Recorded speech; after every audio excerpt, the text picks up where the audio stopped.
And a USA Today investigation finds private plane and helicopter crashes have killed nearly 45,000 Americans since the 1960s. Many of those accidents are blamed on defective parts and designs.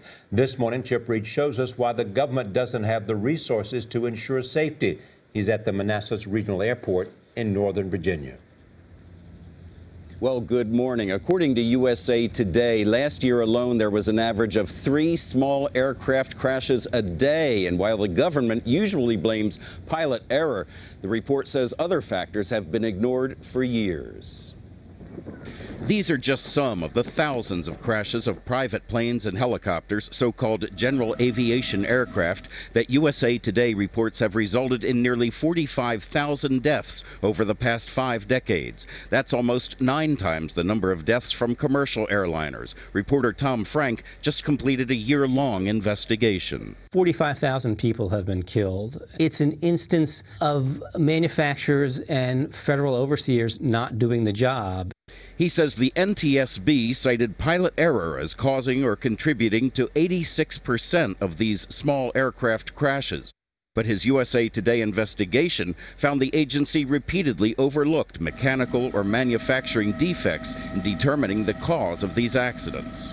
When investigators questioned Mark Williams, the pilot of this Piper Saratoga, he felt their questions were unfairly aimed at putting the blame on him for running out of gas. Investigators would later find it was this faulty bolt that caused his plane to go down.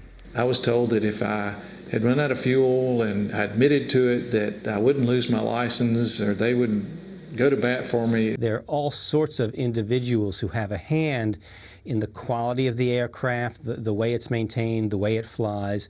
It's like the person who missed the field goal at the end of the game. Well, did he lose the game, or did they lose the game because they missed, 5 touchdowns earlier in the game?